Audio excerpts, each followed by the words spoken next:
আসসালামু আলাইকুম বন্ধুরা, আশা করি আপনারা সকলেই ভালো আছেন।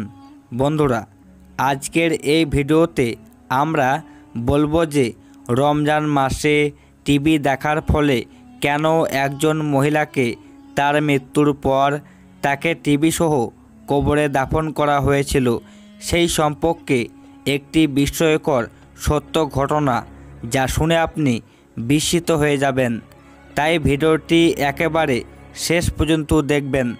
বর্ণনাকারী বলেন, কোনো এক এলাকায় একটি মেয়ে ছিল। সেই মেয়েটি টেলিভিশনের প্রতি অনেক বেশি আকৃষ্ট ছিল। তাই সে সারাদিন টিভি দেখত এবং যতটা সম্ভব সে সব সময় টেলিভিশনের কাছাকাছি থাকত। একদিন সে মেয়েটি তার ঘরে কোরআন তেলাওয়াত করছিল। তখন হঠাৎ করে তার ছোট বোন এসে তাকে বলল, আপু, তাড়াতাড়ি এসো, টিভিতে আজ একটি সুন্দর প্রোগ্রাম চলছে। ছোট বোনের মুখে এমন কথা শোনা মাত্রই সে মেয়েটি কোরআন শরীফ তেলাওয়াত বন্ধ করে দেয় এবং কোরআন শরীফের মধ্যে একটি দাগ দিয়ে দেয় এবং তাড়াতাড়ি তার ছোট বোনের সাথে সে টিভি দেখতে চলে যায়। কিছুক্ষণ পর যখন টিভির প্রোগ্রাম শেষ হয়, তখন সে বিনা অজুতেই আবার কোরআন তেলাওয়াত করতে বসে। কিন্তু যখনই সে পবিত্র কোরআন তেলাওয়াত করছিল, তখন সে লক্ষ্য করল যে অনেক গাঢ় সবুজ রঙের একটি টিকটিকি রক্তবর্ণের চোখ দিয়ে তাকে এক দৃষ্টিতে দেখছে। এক সময় হঠাৎ করে সে টিকটিকিটি চোখের পলকেই সে মেয়েটির মাথায় এসে বসে। এই অবস্থা দেখে আতঙ্কে সে মেয়েটি চিৎকার করে চেঁচামেচি করা শুরু করে।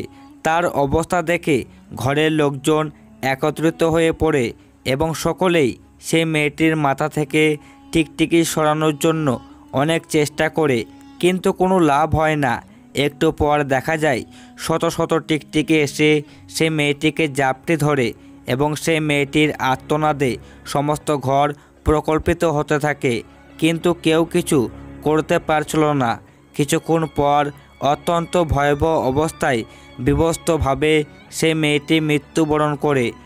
তাই যখন তাকে গোসল করাতে নিয়ে যাওয়া হয়, তখন এই টিকটিকির কারণে কেউ তাকে গোসল করাতে পারছিল না। এখন এই ব্যাপারে কি করা উচিত, তাই তার জন্য সবাই ইমাম সাহেবের শরণাপন্ন হন।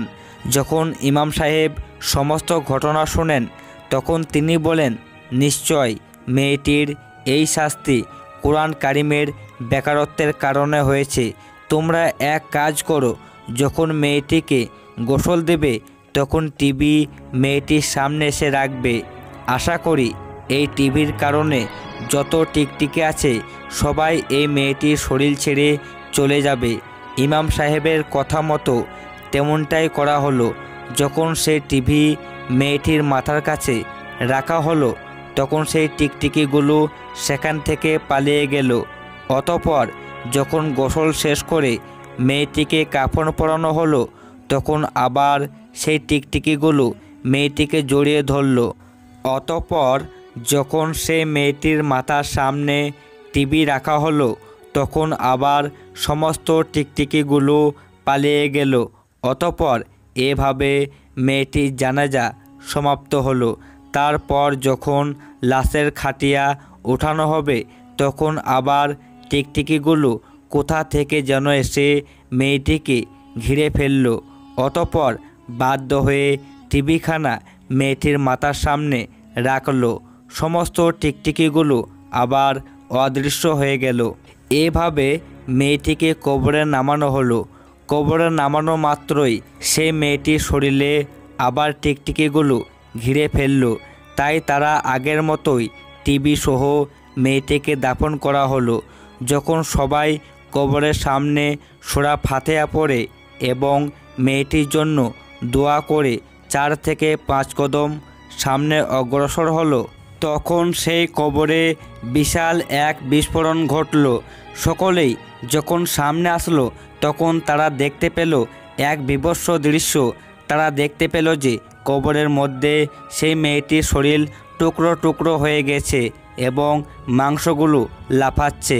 আর আস্তে আস্তে কিছু মাংস কবর থেকে বের হয়ে এসেছে।